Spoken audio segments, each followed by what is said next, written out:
You never expect it to happen to you, but friends endure the pain of divorce for various reasons. Trusting and loving your partner, you never think you'll join the ranks of failed marriages. Yet when you glance at divorce rates, especially nowadays, you question the institution of marriage itself. The vow, "till death do us part," rings hollow, its significance faded over time. Perhaps I should have noticed the signs, not just from online sources, stories, articles, or simply being more attentive.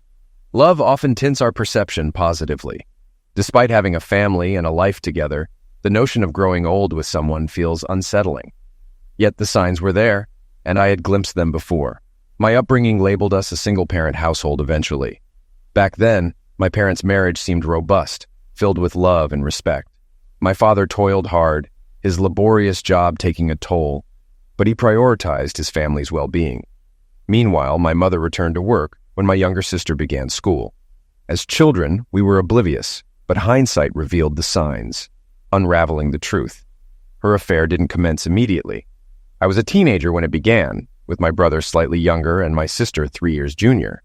It unfolded like many illicit romances do. Late work hours, business trips, sudden grooming improvements upon returning from rendezvous. Without smartphones, clandestine calls and unexplained disappearances marked my mother's interactions. The affair's exposure occurred when my father stumbled upon them. He had wrapped up work early, intending to surprise my mother with an outing. She had claimed a half-day for hairstyling and shopping. Instead, he returned home to find her car in the driveway, alongside another he recognized.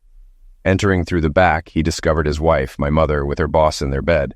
Enraged, my father confronted him. The man, Jim Thompson, left our house battered. My father quickly realized that infidelity held no weight in a no-fault divorce country. Some argue possession is 9/10 of the law. Attempting to oust her from the house, he faced resistance from my mother's family. With the house in both their names, she refused to leave. Caught in a bind, staying would thwart divorce, requiring a year of separate living. Despite trying to evict her for infidelity, it wasn't legally enforceable. No-fault divorces can feel unjust, especially when infidelity leads to the split without repercussions. Eventually, my father moved out, unable to find a place for us all. I confronted my mother, planning to move in with him soon. My younger siblings were unaware, puzzled by our father's absence. During that tumultuous year, my mother maintained our visits with our father, who struggled emotionally. He confided in me, admitting we were his sole motivation. He aimed for custody and a home, a distant hope in a system biased against men. Despite my desire to live with him, custody favored my mother, as my siblings were deemed too young to decide, leaving us in her care. A silver lining for my father was Australia's lack of alimony. Though spousal maintenance exists, it's not always granted. With our mother earning well, he only had to pay reasonable support. Unlike the US, Australian child support is fair for the non-residential parent. This spared my father from financial ruin. The following 4 years were tough. I resented my mother, making it clear to any suitor she brought home. By 16, I left her in tears. We barely spoke, and I avoided home as much as possible. Post-divorce, my father found love with Naomi, also divorced. I embraced their relationship, and she became a loving figure to us. Despite his reluctance to remarry, they lived together happily. When I turned 18, I left home, unable to tolerate my mother. My parting words were harsh, reflecting years of pent-up frustration. Despite our rift, she cried as I left. I reassured my siblings and promised to stay connected before bidding my mother farewell. My mother's experience made me cautious with women. Aware of my monogamous nature, I sought the same in a partner after reading numerous articles on infidelity. Post-high school, I dated casually, aiming to find someone deserving of my trust and love.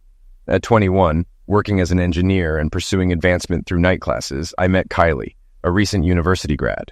I met her at a corporate event where I represented an engineering company, while she worked part-time as a sales rep for another firm.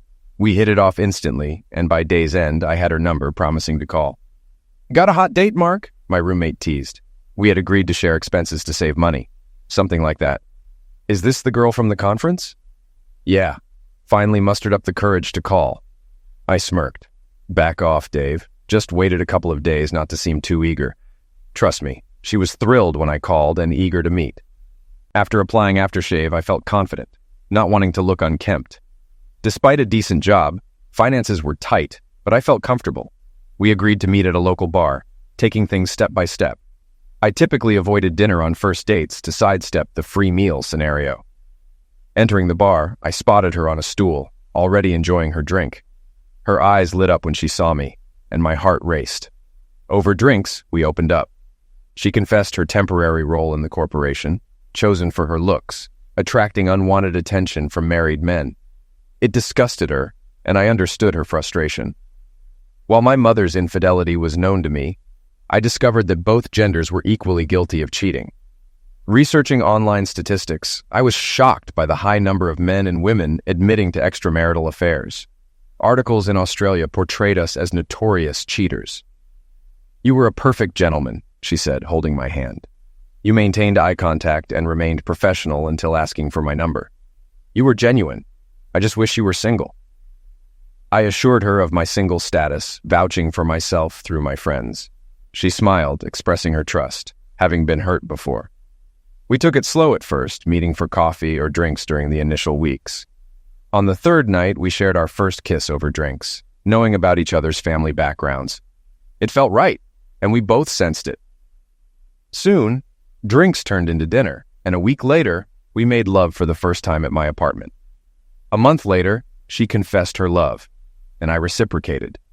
Despite my father's past, Kylie had won my heart. As she found a stable job, we discussed serious matters like living together, buying a house, and starting a family. We agreed to buy a house together before marriage, luckily avoiding the housing boom in Australia. However, due to her bad credit history, she couldn't co-borrow on the mortgage. My father stepped in as a co-borrower, saving the day. Kylie was deeply grateful to him, and her parents adored me. 3 months after moving into our new home, I proposed, and our engagement and wedding plans were met with joy. Marrying Kylie was the happiest day of my life. We exchanged vows in a park, surrounded by loved ones, both grinning with happiness as we committed to each other. Our honeymoon, a week on a Pacific island, led to the discovery of her pregnancy. 9 months later, our beautiful daughter was born, followed by a son 18 months later. Deciding 2 children were plenty, she opted against surgery, instead choosing birth control. She balanced motherhood with part-time work until both kids reached middle school, then resumed full-time employment. By our mid-40s, I was a regional manager for engineering companies, often traveling. Kylie ran her own real estate office, occasionally visiting the CBD headquarters. Our daughter moved out to live with her boyfriend, while our son pursued university studies. Married for over 20 years, our love remained strong. Though I could admire other women, my heart belonged to Kylie, and I never strayed. My father's experience always lingered in my thoughts. I should have been more vigilant, seeing the signs earlier.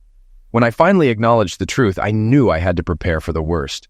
You never think it'll happen to you. "Do you think she's cheating?"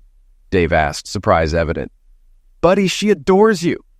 I was naive, Dave. I hoped our relationship would improve once Steve left. But her behavior resembles my mother's. The thought of that woman made my blood boil. I barely interacted with her over the past 2 decades. She attended my wedding, but only because my father insisted. He, now married to Naomi and retired, urged me to extend the invitation. I complied reluctantly, feeling pressured not to appear as the villain. Besides occasional texts about her seldom visited grandchildren, I kept my distance. Kylie understood and didn't push for a relationship with her either. "What's your plan?" "Gather evidence and leave her if she's cheating." "How?" "I have ways. Lately she's been unusually secretive. My fault for trusting her. Now I'm preparing for the worst. Meeting with a private investigator Monday to confirm suspicions. No need for photos, just evidence." "It's a shame you can't divorce for infidelity." "True, but early defense can help. Luckily, she waited until the kids were out. Plus, there are details in our lives she's overlooked that could help." He sympathized, patting my shoulder. "I'm sorry, buddy." Sipping my beer, I confessed, "Me too. Can't stop loving her until I'm sure. Maybe I'm just paranoid. But the signs are there." Next morning, I visited Dad. Seeing my troubled expression, he offered a beer and patience. He and Naomi, still deeply in love, reminded me of their enduring bond.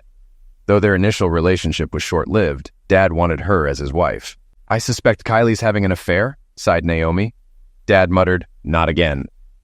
"I'll hire a PI Monday. Signs are clear, Dad." "Same signs you mentioned, Mom. She's read a manual on infidelity evasion, it seems, but I woke up." "What's the plan?" I smirked. Naomi chuckled, sensing my grim expression. "Dad, I'll transfer my house to you. Kylie's name isn't on the mortgage. Legally, we own it. When I'm gone, she's a tenant." I'll gift you the house by removing my name from the deed, as per state and federal law. Then, we sign a lease after the divorce. I'll outline how to legally evict her if needed." "Thought this through?" Naomi asked. Kylie knew our terms on fidelity. She breaks them, she's out. No alimony or support, thankfully. I won't fund a cheater. I sipped my beer, vexed. Hope I'm wrong. Returning home, Kylie lounged on the couch, greeting me warmly. "Where were you?" she asked.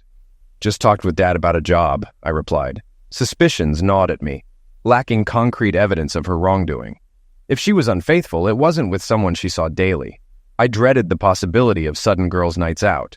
Despite occasional late work nights, she assured me of her love, but doubts lingered. The idea of her betraying me sickened me, yet, without proof, I had to trust her, albeit cautiously. Monday arrived, and I went to work as usual. Despite our routine breakfast and affectionate exchanges, I harbored plans to meet a PI at lunch to monitor Kylie.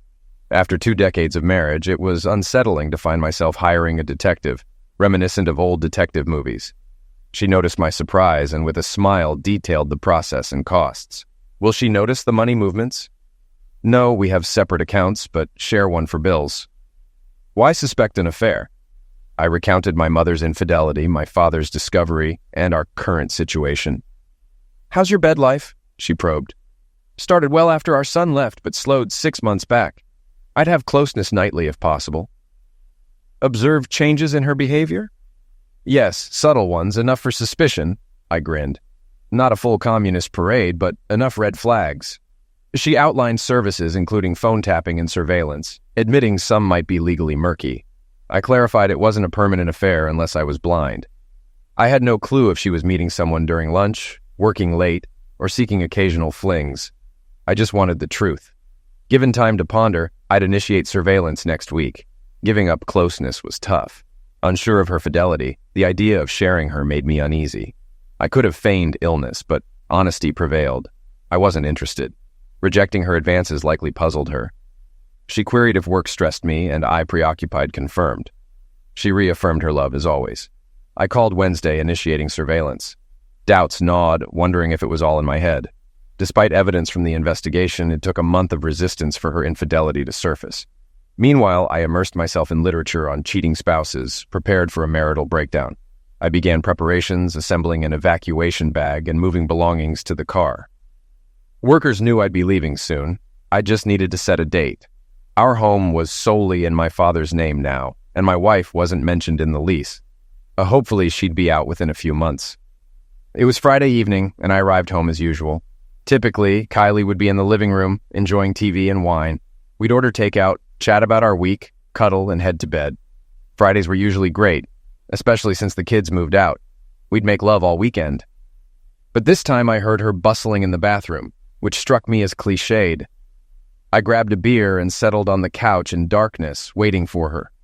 When she emerged, instead of the expected seductive attire, she wore a colorful blouse, short skirt, stockings, and heels, with styled hair and makeup. She looked stunning, though it wasn't for me.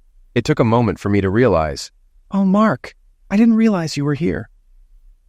I arrived home at my usual time. "Kylie, you seem pretty occupied getting ready for whatever you have planned." "Where are you off to?" She hesitated. "I have a date tonight, Mark, with John, from work." Just a work thing? It was a blatant lie. I knew John, her affair partner, from her company's head office. He was married with kids around our age. I'm not sure what she expected me to do, but there comes a point when a man washes his hands of it all. If she thought I'd beg or plead, she didn't know me. I stood up, meeting her eyes as I approached. She flinched, and I smiled, heading to the kitchen. "Aren't you going to say anything, Mark?" "No." She had no clue how ready I was. We were both good at pretending, but I wasn't going to deceive her with lies. "Fair enough. I'll be back later. We'll talk then." I didn't respond, but followed her to the door. She glanced back, looking uncertain. Whether it was guilt or not, I didn't care anymore. "Good night, Mark," she murmured. "Goodbye, Kylie." She likely understood my unspoken message, but perhaps she thought I'd tolerate it like those other men. But I wasn't going to be a betrayed man. I wouldn't stand for it. I had no interest in open marriages or any of that. It undermines, degrades, and completely disregards the marriage vows. Once she departed, I sprang into action. Grabbing my evacuation bag and another suitcase, I loaded them into the car. Thankful for modern technology, I handled everything online or through phone apps. Our debt was minimal, just one credit card, which I promptly paid off and canceled. After settling upcoming bills, I transferred most of our joint savings to my account, leaving her enough for a couple of months' expenses. With possession being 9/10 of the law and the house in my name, she'd soon realize she was on her own. Walking through the now tainted memories of our home, I sighed, sipping my beer. I had 3 calls to make, one easy, the other 2 daunting. Dad, she's confirmed she's cheating. She admitted she's going on a date tonight. The plan starts now. Where are you off to? Adelaide. New job for a year, after the divorce, back to Sydney. That's the plan. Got it, son. I'll keep your whereabouts under wraps. New number, sorting it out on arrival. We'll send my address. Drive safe and stay smart. Dad, I'm just leaving a cheater. Feels like history repeating. You've done nothing wrong, Mark.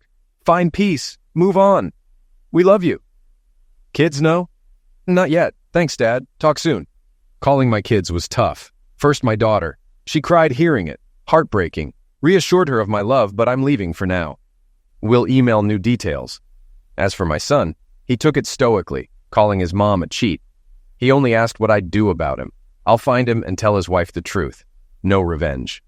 Steve, this is real life, not some made-up story. I'm heartbroken right now, but all I'll do is wait for the divorce and then somehow rebuild my life. I'll only be 46 when it happens. Can she demand counseling? Our marriage and divorce laws are different. Forget about those stories based on state laws. As long as we've lived apart for 12 months, I can file for divorce. I won't even be required to attend court, though I will, just to make sure everything goes smoothly.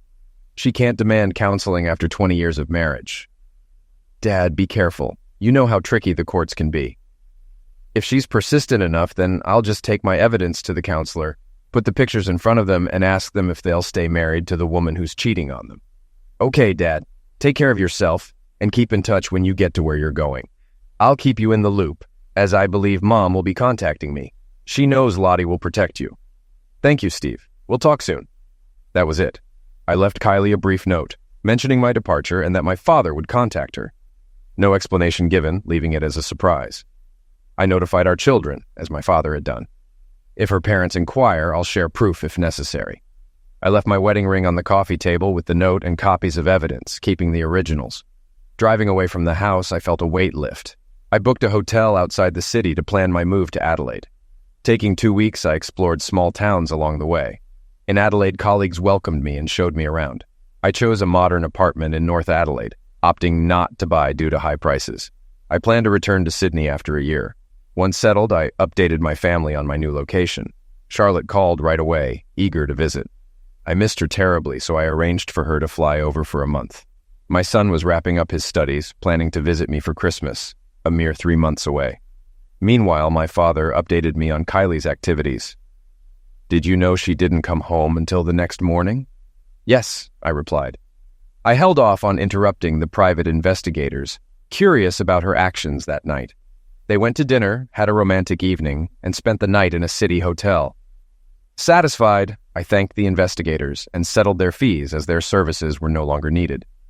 Later, my father informed me of Kylie's reaction upon discovering the note, evidence, and my absence. She called hysterically, contacted our children and her family, but I ignored her calls and marked her emails as spam. A week later, I confronted her with the lease and house ownership documents. She realized the situation was legally binding and had 3 months to find a new home or face eviction by the police. Despite still residing there, my father sensed she intended to move out. Has she inquired about me? Certainly. She's asked about your family, kids, friends, even your workplace. She's consumed by guilt for discarding our 20-year bond. Has she offered any explanation? Not really. She's remorseful, sure, but it's the same story as your mother's. Sorry for being caught, not for the infidelity. Cheaters often live in a delusion where they think they're blameless. They claim it was just physical, but I never strayed from mere physicality. Even in my 30s and 40s, I had offers, but I stayed true to my vows because I loved my wife. I found love again with Naomi. Mark, take time to heal. Grieve your marriage, and when you're ready, welcome someone new into your life. There are countless good women out there. Thanks, Dad. Love you, son. Look after yourself. Work became my refuge, keeping me occupied. I traveled across South Australia, visiting stores and suppliers, and spent weekends exploring the Barossa Valley. Divorce transformed me into a firm negotiator, unwilling to compromise unless it benefited my company. Fortunately, my bosses were pleased with my performance and even suggested I stay in Adelaide permanently. A month after settling into my apartment, my daughter visited. At the airport, she joyfully shouted, "Daddy!" and ran into my arms. We spent a week together, and despite my work commitments, I prioritized our time. During our conversations, she revealed that her mother had bombarded her with calls, attempting to justify her actions. Reluctantly, I showed her the evidence I had. As she read, tears streamed down her face, and she expressed her anger toward her mother. Despite assuring her of her mother's love, I feared it would take a long time, if ever, for her to forgive her. The day she departed was painful for both of us, knowing she wished to stay for my sake. We embraced for what felt like an eternity before she had to go. Throughout the months of my marriage crumbling, I remained stoic, harboring more anger than sorrow. However, as my daughter drove away, I couldn't hold back tears, realizing the depth of my loneliness. Yet her visit rejuvenated me, and I found solace in nightly conversations with her, frequent calls from my son, and promises of support from my siblings. My father kept me updated on developments, while old colleagues from Sydney reached out for casual chats and laughter, offering a semblance of comfort amidst the turmoil. About 6 weeks before Christmas, lightning struck once more. Strolling through the aisles of the nearby supermarket, I found myself in a state of boredom. Grocery shopping used to be a joyful activity with Kylie, filled with laughter and goofiness. As I reached for a bottle of salad dressing, I collided with another shopper reaching for the same item. Our eyes met in surprise. "I think I startled her," I admitted. "No, my fault entirely. I didn't see you there. Please, take the bottle. I'll find something else," she insisted. "But it's the last one," I replied. With unexpected confidence, I proposed, "How about this? You take the bottle and we grab coffee afterward." Struck by her touch and captivated by her beauty, I extended my hand. "I'm Mark." Her smile illuminated her face as she replied, "I'm Jennifer." Sensing her soft skin as we shook hands, I asked, "Do you often meet men in supermarkets, Mark?" I chuckled. "No, you're the first. And are you single? If not, I'll retract my invitation. But if you are, I hope you'll accept." She had shoulder-length brunette hair and wore thin-rimmed black glasses that accentuated her bright blue eyes and small nose. With full, natural lips and a classically beautiful face, I couldn't guess her age. Despite my curiosity, I restrained myself from sizing her up, though I figured she was shorter than me by about 6 inches. Her smile suggested she liked what she saw. "I'd love to grab coffee. Can I have your number?" After exchanging numbers, she texted, "I'll finish shopping in about half an hour, then head home to put things away. But I can meet you in a couple of hours if you'd like." "Are you local?" I asked. "Yes, I live nearby," she replied. "Same here. I avoid long drives just for groceries. Let me know where you'll be and I'll meet you there." Moving the cart ahead, she rested a hand on my forearm. "See you soon, Mark. It's been too long since I've had a date." At the coffee shop, I caught her tone and met her gaze, sensing the pain mirrored in her eyes, a reflection of my own struggles. "I'll text you once I'm home and let you know where to find me." Finishing my shopping, I hurried home, storing everything away before showering and changing. Before leaving, I texted Jennifer about meeting at a nearby coffee shop I enjoyed, and she responded, mentioning she frequented the same spot and wondering if we'd crossed paths before. I'll admit, I felt a bit nervous waiting for her. Though I dated my wife throughout our marriage, this was my first real date in 20 years. When Jennifer arrived, she seemed overdressed but stunning in a sundress. After getting drinks, we talked and got to know each other. Jennifer confessed she was amazed by my confidence in asking her out at the supermarket. "When you touched my hand, Mark, I felt something," she admitted, blushing but shaking her head at the idea of it being just her imagination. "I've read about such connections, but I always thought they were just stories." As she extended her hand, we shared a smile, and as I grasped it, she whispered, "I felt it again, definitely from my side." We didn't delve too deep into our stories, especially on a first date. I recognized her name and noticed her bare left hand, though remnants of a ring were evident. She worked as a kindergarten teacher, but had no children of her own, residing solo in a small apartment with a handful of close friends. Her parents and younger sister lived in the city, and she revealed she was 35 years old. "Oh," I responded, "I'm 45.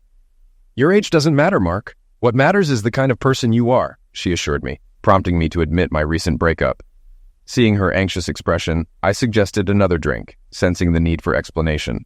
Though reluctant to divulge everything on our first encounter, she surprised me by saying, "No, Mark, I trust you for now.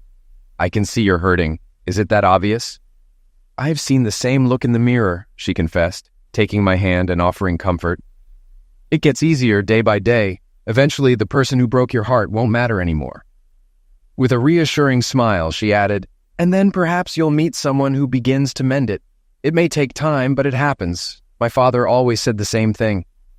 "Your dad's got some wisdom," I remarked as we polished off our second glass and headed outside. Approaching her car, I felt a bit uncertain. Should I kiss her, hug her, or just bid her farewell? Opting for a hug, I found myself reluctant to let go, surprised by the intensity of my attraction to her, yet eager to explore it further. It seemed she felt the same, neither of us wanting to break the embrace. "Give me a ring this week, Mark. I'd love to chat again. How about tonight?"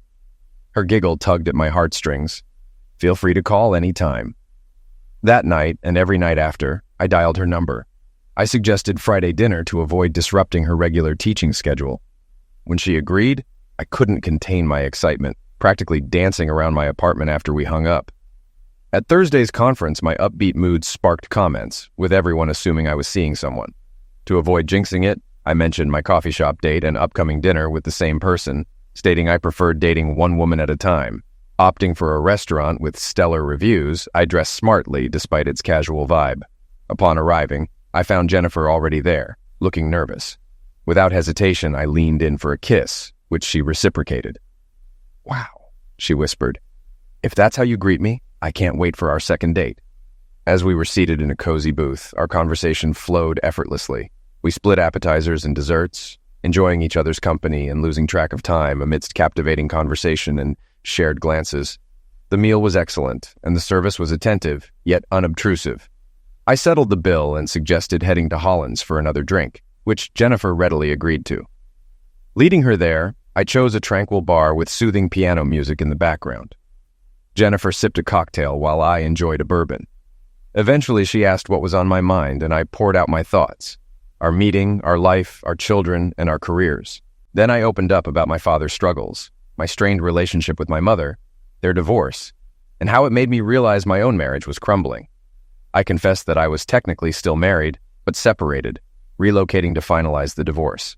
I assured Jennifer that if she saw my actions as cheating, I wouldn't hold it against her. My marriage was effectively over. The legal process was just a formality. I explained that I would return to Sydney to complete it, and that if she were to meet someone in Adelaide, we'd need to discuss our options. Being away from my kids in Sydney was tough, and the thought always weighed on me. I missed them every day. Jennifer shared her own story, revealing that her ex-husband was charismatic but controlling. Ignoring her parents' warnings, she fell in love at 19 with a man 6 years her senior. Initially, she didn't notice the warning signs, but gradually, he isolated her from family and friends. Forced to work and serve as his maid, her situation only worsened over time. I stood up to him, which he saw as disrespect toward him. Whether it was my clothes or coming home late, he accused me of cheating. If I spent money on myself, he called me financially irresponsible. There was never any positivity from him. He was always negative. "I doubt he'd ever say anything good about you, Jennifer," I whispered. I knew I had to get away. He was unstable, and I feared he'd either hurt me physically, sending me to the hospital, or completely break me. Tears streaming down my face, I called my father, begging him to rescue me. He arrived with 2 uncles and friends. My ex-husband tried to fight them off, but facing men was different from attacking a woman. With a single punch, my father subdued him, and they tied him to a chair while helping me move out. I immediately sought help from the police, getting a restraining order and an AWO against him. It's been 7 years since our divorce, and he has no idea where I am. I've hardly dated, Mark. Fear has consumed me for so long. She looked into my eyes, her own searching. Then I met you, and emotions I hadn't felt in ages flooded back. I never felt them for him. She sat behind the wheel, but I sensed she wasn't in a condition to drive, so I offered to take her home instead. Pausing in front of an apartment building, I remembered considering it before choosing my current place. After walking her to the door, she hesitated, so I took the initiative, pulling her close for another kiss. "I had a wonderful night, Jennifer. I'd love to do it again this week." "Any night works for me. I'm a pretty good cook. How about dinner? I'll bring something too." I'm not too shabby in the kitchen myself. She grinned. Let's make it a cook-off. Wednesday sound good? Perfect, Mark. And expect your usual nightly call. Tomorrow, how about the beach? Just want to have fun. When I arrived home, I waited until I was settled on the couch with a beer before checking my phone. Had a great night, Mark. Wanted you to stay, but let's take it slow. M. Agreed. Bring clothes Wednesday. Too early for more than sleep. Mark. Tired of sleeping alone, Jennifer. Me too. My bed feels empty since you, M. Picking you up at 9 a.m., breakfast and beach. Your favorite color, M. Usually blue on a woman, black or red. Perfect. See you, Mark. Sweet dreams. Beautiful. The last message was a heart-stopper. The next morning, Jennifer honked outside. She greeted me inside, joking about needing a broom for the men. After breakfast, we hit the beach, spending the day there, occasionally cooling off in the water. Drink? Love to, but don't want to leave. Change and come back for drinks? Stay the night, she whispered. I dashed into the house, quickly packed a bag, and hurried to her place. Out of breath, I knocked, and she laughed, pulling me inside. The next morning, she made breakfast, and we lounged around her apartment all day. The silence between us was comfortable. No rush, Jenny, I whispered. We have time. I realized I was already in love with her, hoping it wasn't just a rebound from my recent divorce. But I wanted to believe it was fate that brought us together at the supermarket that day. We didn't text much during the day due to her teaching schedule, but we spoke every night. My coworkers knew I was seeing someone, and I informed my family in Sydney about her. My dad updated me on Kylie's situation. She was close to moving out and still searching for me. Wednesday night arrived eagerly. Jennifer prepared a delightful dinner, and her dessert struck a chord with me. They say the way to a man's heart is through his stomach, I chuckled, patting my belly. I love you, she whispered, turning to kiss me. I love you too, I replied with a smile. Isn't it too soon? She questioned. Not at all, Jenny. I knew from our first date that you're the one I want to spend my life with. And if being closer to your kids means moving, I'm in, I assured her. Are you sure? She asked. My heart says yes, I affirmed. Let's see how it goes. That night, she visited my apartment for the first time, finding it a bit bachelor-like but clean and tidy, understanding it was just a temporary residence. When marriage was mentioned, she blushed and turned away, her wrist gently held. I confessed I was already contemplating it. Jenny, I can't recall feeling this much love since Kylie. Not because she hurt me, but maybe it's the freshness, maybe age and experience. But I love you, Jennifer Morris. One day, I want to be Jennifer Williams, she whispered in response. For the next few weeks, we were inseparable, spending every night together, mostly at her nicer apartment. I kept my kids updated, but they wanted to meet her before talking more. Before Christmas, I asked my son about his mother. I told her I wouldn't be there, he said. She probably knew you weren't in Sydney, he added. Lottie's not talking to her much either. My sister would visit soon. Are you sure you want to leave, Dad? My son asked. We're all considering moving there to be closer to you, he added. Jennifer squeezed my hand, showing support. Think it through, Steve, my son advised. I know it's a big step, he added. Trust me, Dad, you're more important, he reassured. Jennifer looked at me surprised. I still need to go back for the divorce, I reminded. Just don't rush it, my son cautioned. I know, but leaving your mother was planned, I explained. To hell with her, my son declared. Jennifer accompanied me to the airport when my daughter arrived, bringing her husband, Tom. Charlotte rushed into my arms, reminiscent of our joyful reunions after school. Tears flowed as I introduced them, evoking an emotional moment. The next day, my son surprised me at my apartment door, and we shared a heartfelt hug. Jennifer remarked on our resemblance, though I had already confirmed paternity.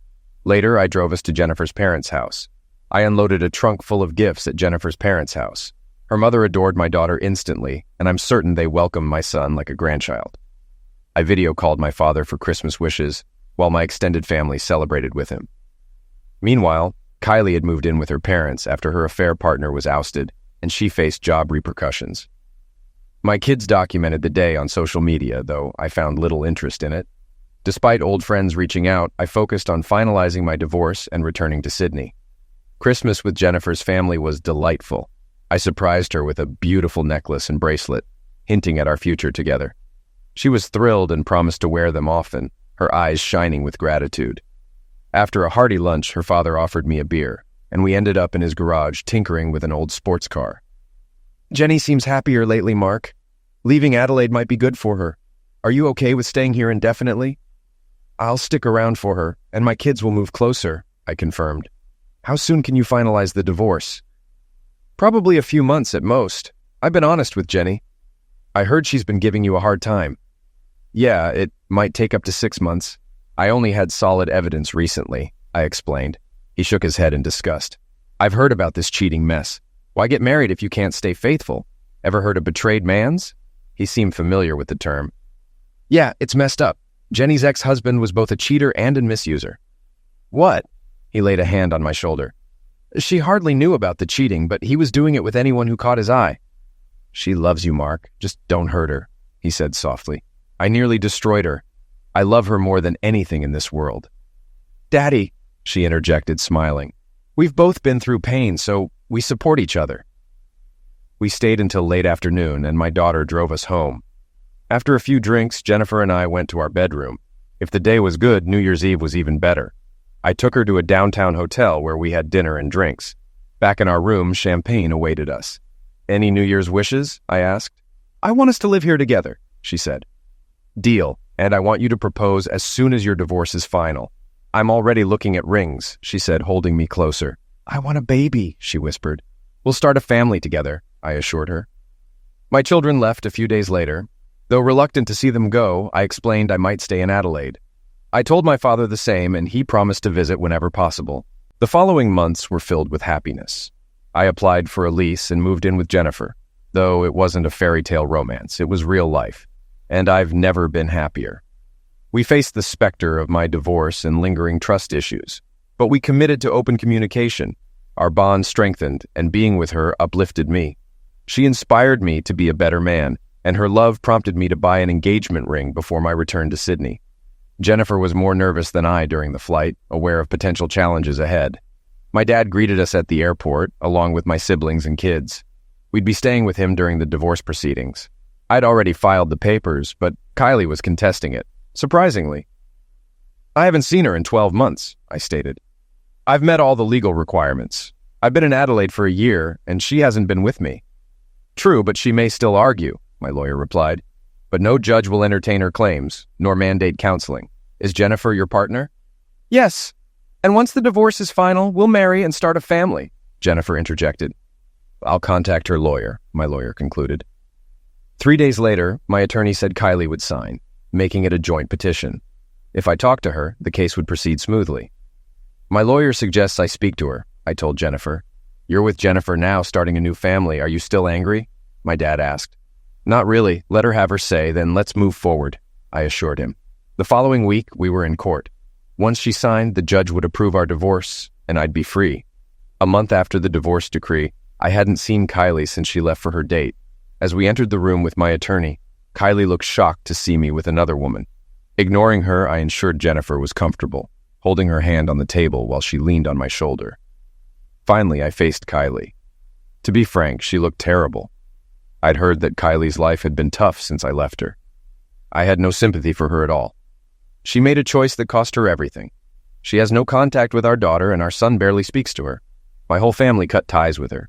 Even her own family was disappointed but felt obliged to accept her once my father kicked her out. Speak up, Kylie, so we can finalize this divorce. I want to move on with my life. You're in the past, where you belong. Who is she? She asked quietly. That's Jennifer Morris. After the divorce, I'll propose to her. She'll soon be Jennifer Williams. I'll gladly accept his proposal because I want to be his wife and the mother of his children, Jennifer added. Once she says yes, we'll plan a simple wedding. Hopefully by then she'll be pregnant. I could see the pain in Kylie's eyes. I still knew her well. You bounced back pretty fast, she observed. I wasn't the one who cheated, Kylie. I remember the evidence I found. You never gave me an explanation. I left that night and you said nothing. You didn't fight for us. I didn't need to fight because I was your husband. So in the end, you weren't worth fighting for. You betrayed me, Kylie. After 20 years together, you showed your true colors. We discussed monogamy and fidelity. I warned you that if you were like my mother, I'd leave. You made my decision easier. Do you even regret it? Don't bother answering. You don't regret it. You regret getting caught, not exposing our marriage as a sham. You're just like my mother, her lawyer interjected. I glared at him. Back off if you don't like it. She wants to talk. I have the right to speak too. I made a mistake.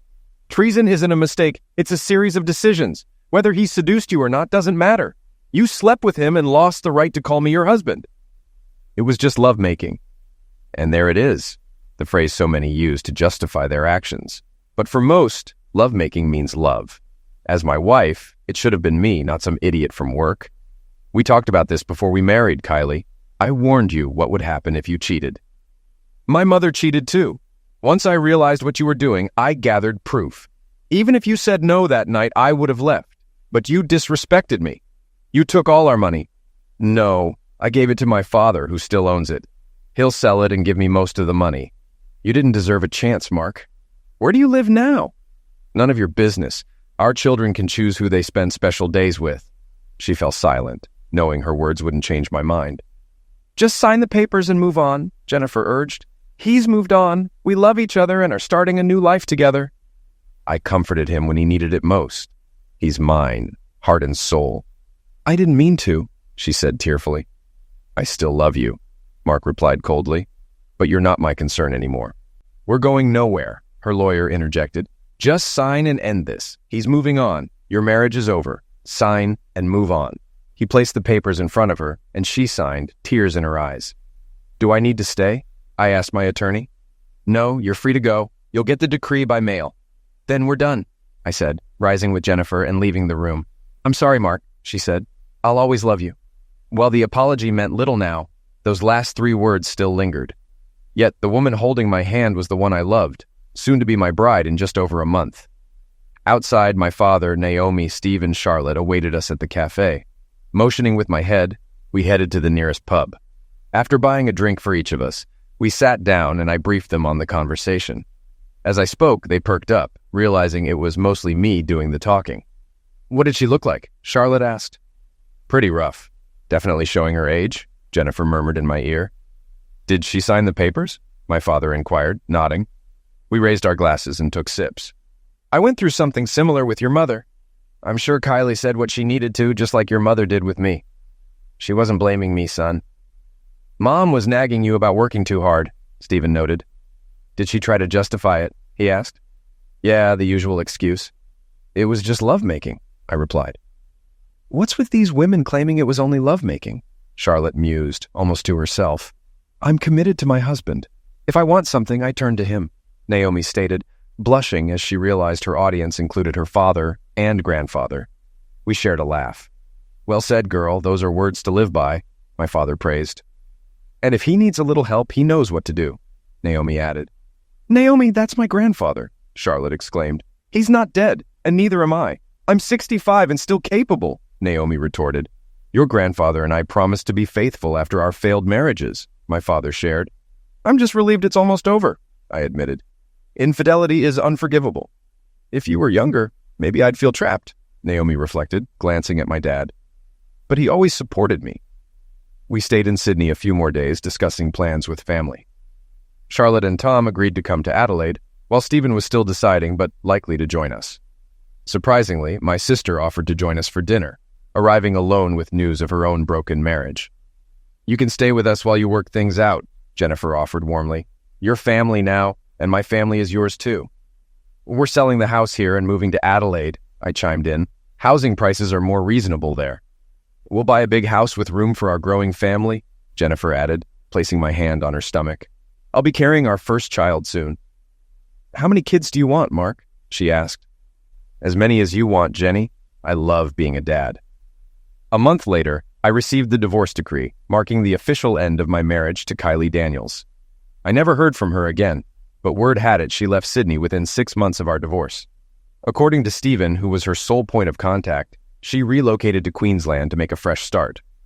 After that, I stopped inquiring, and Stephen ceased updating me as I no longer had any interest in her whereabouts.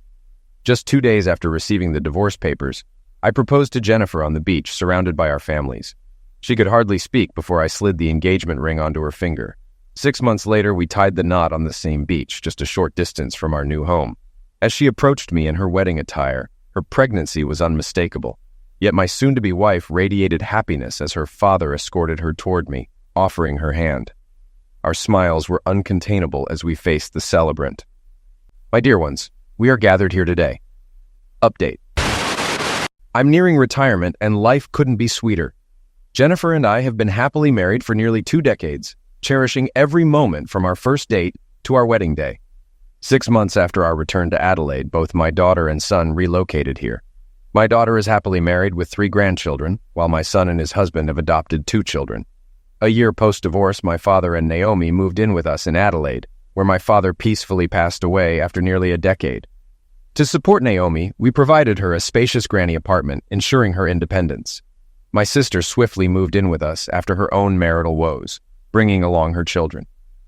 With our help, she found stability and eventually remarried, enjoying 15 years of wedded bliss. My brother remained in Sydney and maintained a relationship with our estranged mother.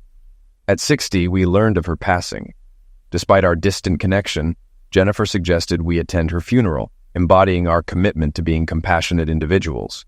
Surprisingly, she had remarried and embraced her husband's children as her own. While they weren't unaware of our existence, they were taken aback by her reluctance to acknowledge her estrangement from 2 of her children. We refrained from explaining the reasons behind our estrangement, as funerals aren't the appropriate time. We simply paid our respects before returning home, with no remaining relatives in Sydney. Within a year, my brother relocated to Adelaide to join us. Jennifer and I expanded our family, welcoming 2 boys and 2 girls. Despite our older children's excitement about having siblings and their willingness to babysit, Jennifer and I rarely ventured out. Nevertheless, our love remained strong, our bond unbroken, and we never went to bed angry. Our lives are just as vibrant now as they were when we first came together. Reflecting on my past, especially during my divorce, some may have preferred if I had reconciled with my ex-wife. However, what would have been the point? Leaving without a word hurt her more deeply. I remained silent for a year until I returned to ensure the divorce was finalized. Fidelity was a cornerstone of our marriage, and she breached that trust. While some advocate for reconciliation, I don't believe trust can be fully restored after infidelity. Suspicion and resentment linger, often leading to eventual divorce. Instead, I chose an unconventional path. There was no desire for revenge, nor was there any hope for reconciliation. I simply moved on without Kylie, finding my true soulmate in Jennifer. I still believe our meeting in the supermarket was fateful. Though not religious, I'm reminded of old-world religions that speak of gods of fate. "Are you ready, Mark?" My wife, stunning in a red ball gown, interrupted my thoughts. "You still have that old charm. Any news on the children?" "They're either on their way or getting ready to leave. And the younger ones? They'll manage fine without us for the evening, unless they set the place on fire." "So, we have time to ourselves?" "Absolutely. I love you, husband. I love you, wife. Here's to many more years of happiness. I hope so. I'll let the kids know. We won't be staying long. They'll understand why."